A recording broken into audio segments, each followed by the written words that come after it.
Hi, I'm Mark Johnson, Executive Director of ECMECC, and we're going to spend a few minutes talking about our Digital Navigator project.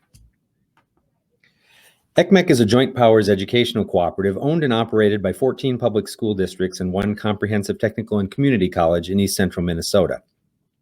The cooperative has been providing synchronous and hybrid distance education since 1983. In the past decade, services have grown dramatically to include instructional technology, information technology and security, professional development, and advocacy. ECMECC districts continue to work collaboratively to make great things happen for students in our area. With the onset of the COVID pandemic and shift to distance learning in March 2020, ECMECC began working with our member districts to provide whatever support they needed.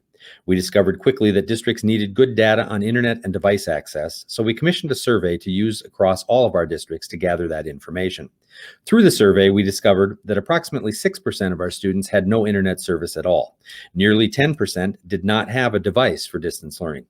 And we found over 25%, or almost 5,000 students, had internet service, but it was not sufficient to be successful with digital hybrid or distance learning.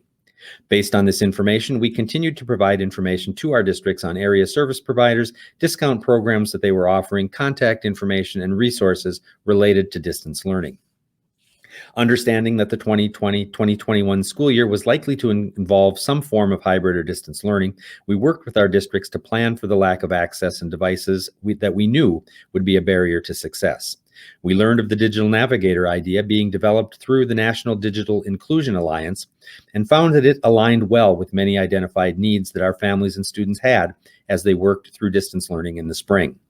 As we began to develop our Digital Navigator project in the summer, we learned of the opportunity to apply for grant funding through the Partnership for a Connected Minnesota. We applied and were awarded a grant in mid-September. During September and October 2020, we trained 15 digital navigators who were assigned to directly support our member districts.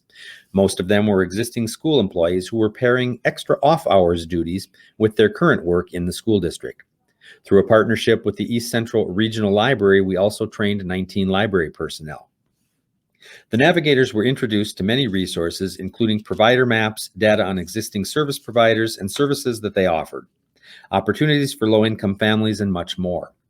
We created broadband guides for families that were customized for each district and established a collaborative Google group where the navigators could share resources and ideas and ask questions amongst the group.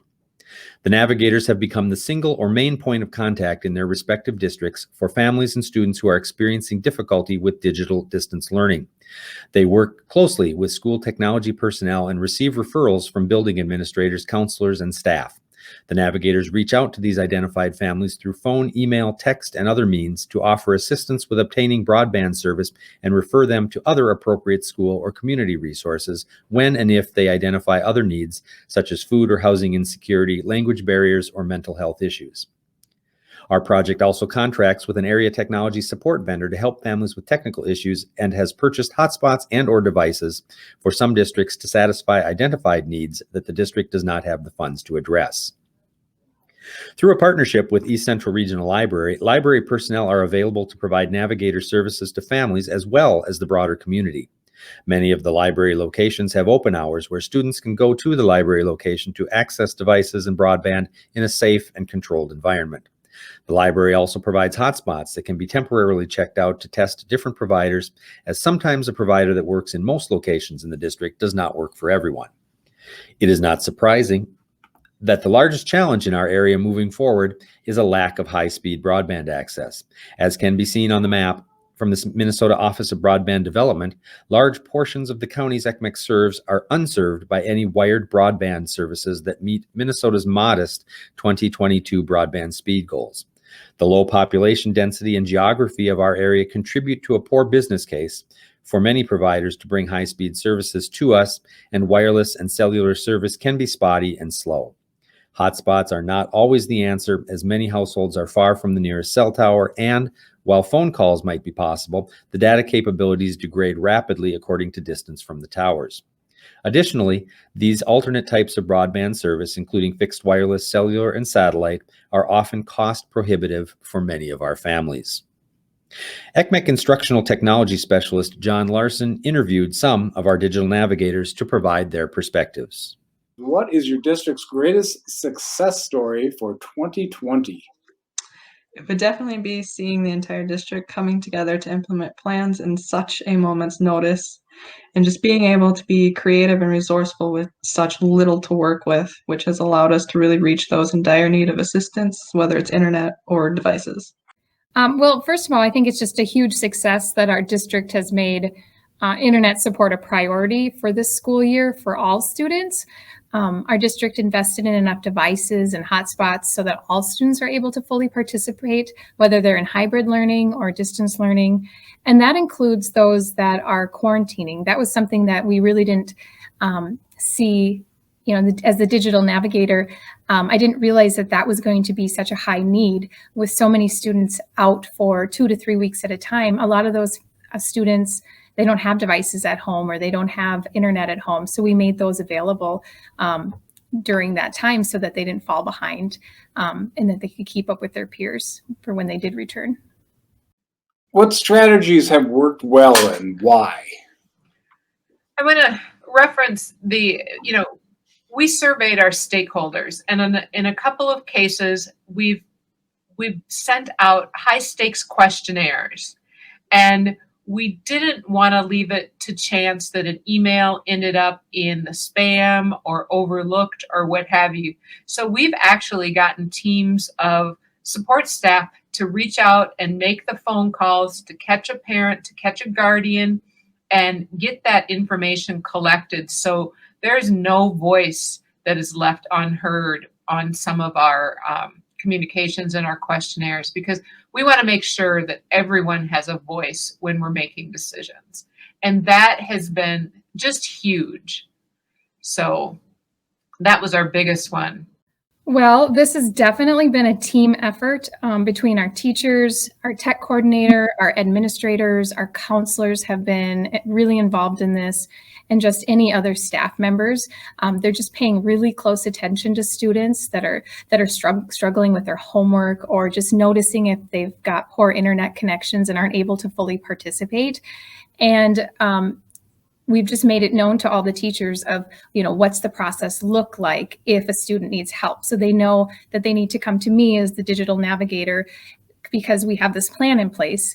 And with this plan, the hope is that I will look at their situation and then decide, is this something that I deal with for broadband access, or do they need a hotspot, or is it a device issue or a technical issue? And that just allows us to really to delegate and get them the help that they need promptly, so that we can get them what they need so they can get back to learning.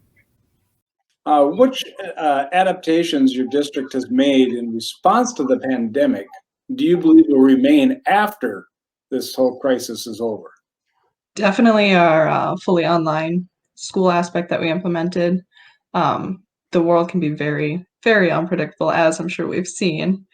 And it would not only allow families who need to keep their kids online, whether it's because their kids were bullied, their kids can't focus, they need more one-on-one support from family, to have that option. And it also helps us to prepare in case something like this pandemic happens again.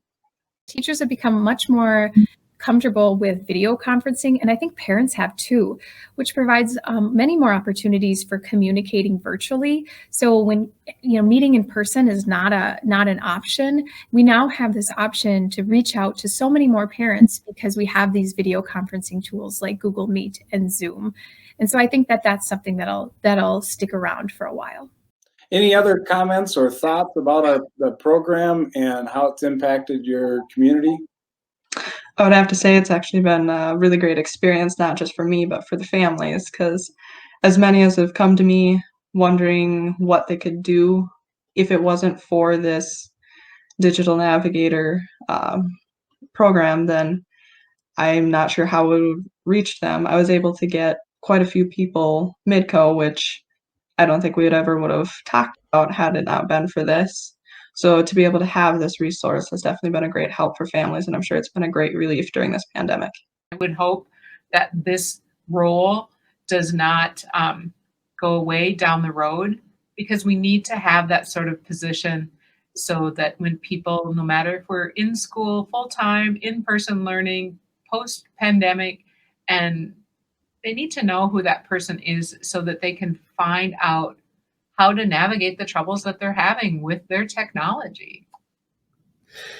That's our Digital Navigator program in 10 minutes. Thanks for watching. Please feel free to contact us if you have any questions. You can find us at ecmec.org or reach us in any of the ways shown on screen. Thank you.